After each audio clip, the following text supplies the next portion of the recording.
Welcome back to FlatsClass University. Today we're going to talk about tough bite baits. As a 25+ year guide, there have been plenty of fishing days where I have found myself faced with challenging situations where the fish just do not want to eat. And because I was asked that question here in a recent live seminar that we did for FlatsClass University, I thought this would be an interesting YouTube topic.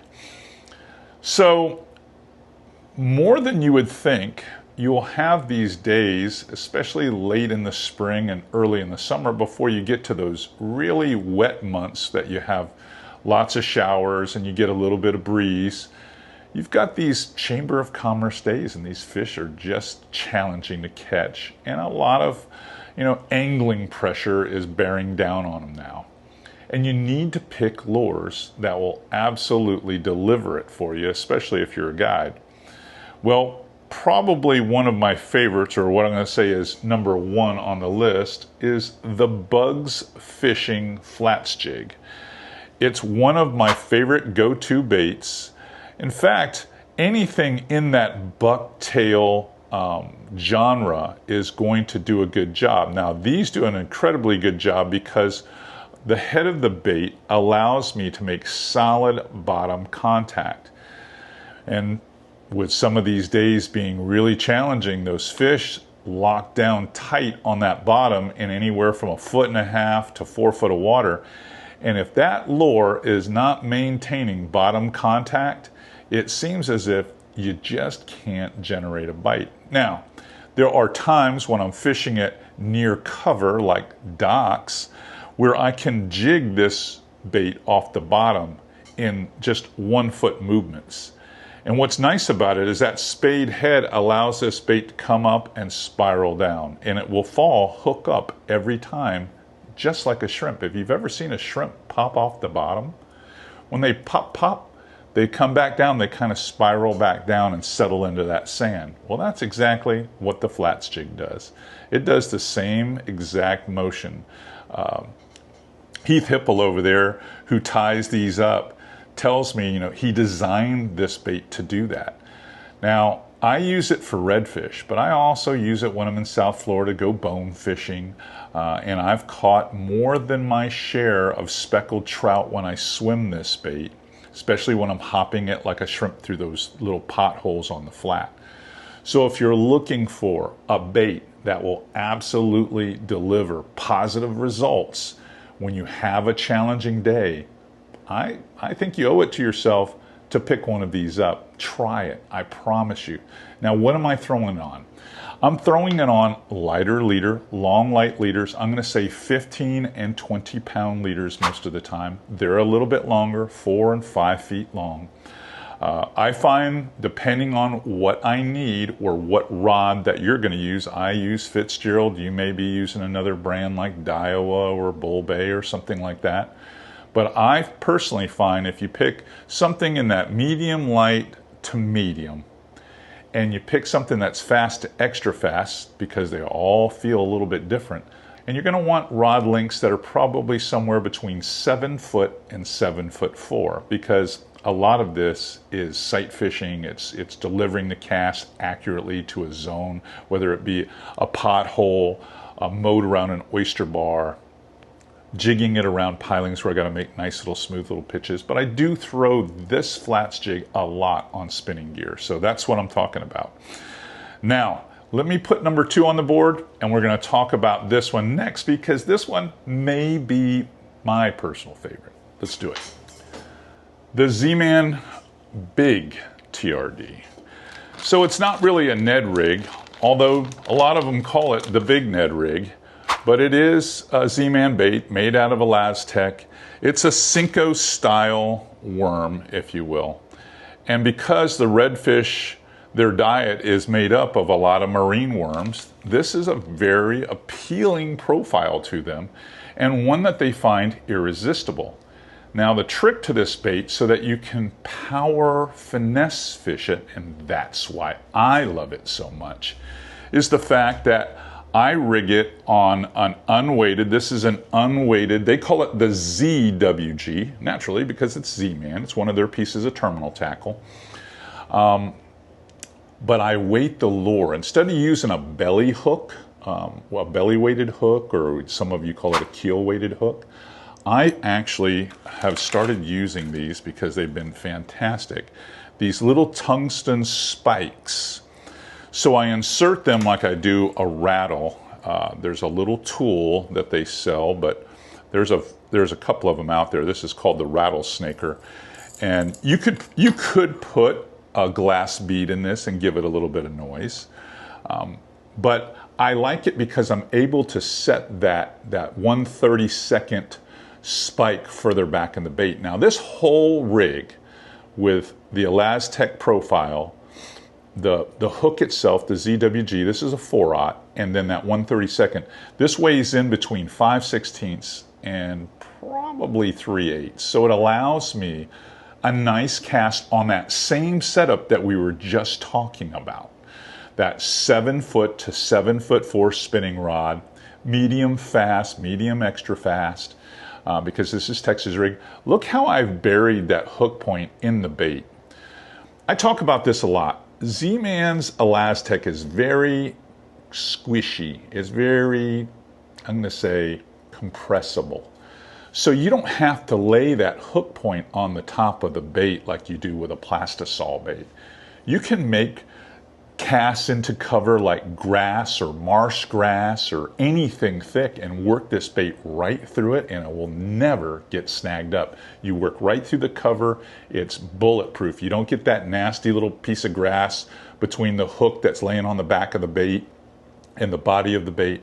You don't get that. You can work this, it's clean. And no matter how much floating grass, spinning grass is out there, this thing works perfectly.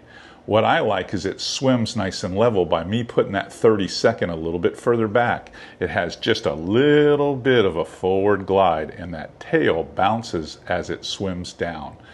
It takes 7 seconds for this to fall in 5 feet of water. Ask me how I know. Well, I put a stopwatch to it. I was out in the pool and I was playing around with this, and I wanted to see how slow it would sink. It will sink even slower if I didn't put the 1/32nd weight in. So I can work it slow, keep it in the zone where the finicky, persnickety fish are. I can subwalk it if I decide to. I can just bounce it like the way I like to is just work it with my reel and just have it kind of go up and then settle down, go up and then kind of settle down. That tail does all the work, and then when I get over a little deep spot, I let it fall a little bit more.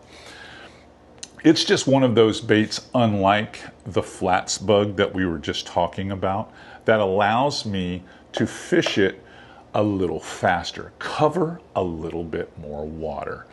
And it does get some incredible bites. And because, you know, even though the flats bug has that nice, you know, weed guard on it, that is a pretty impressive weed guard, I use that more in sparse grass bottom, short grass bottom, sandy, muddy zones, where I'll use this in turtle grass, eel grass, marsh grass.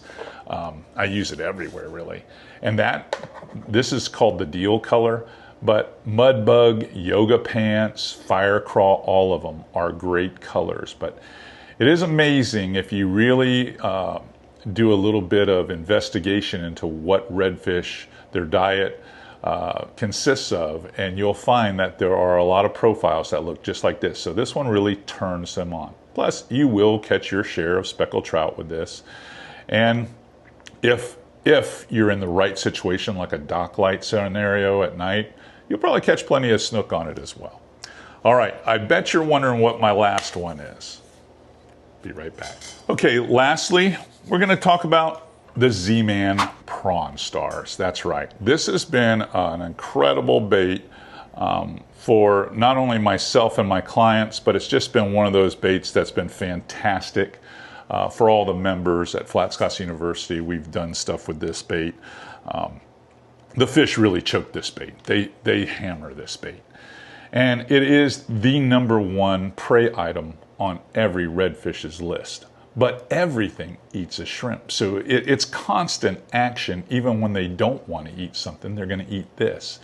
Now I like to have that retrieve where I'm just shaking that tip as I'm reeling. I'm just shaking that tip and reeling, shaking that tip and reeling. So it's just kind of loping over the top of the turtle grass, working over the pothole. So I'm just quivering that bait as it moves along. So I can swim it. So it's kind of a slower, again, finesse power way to convince fish on a tough bite to actually eat. Because this one weighs closer to 5/16, I do fish this one in slightly deeper water, where with the Big TRD and the flats bug can be extremely thin water. This one I'm fishing more in like 2.5, all the way up to like 4 or 5 feet of water. I can also fish this under a popping cork if necessary. This bait does a really good job swinging it up underneath the docks.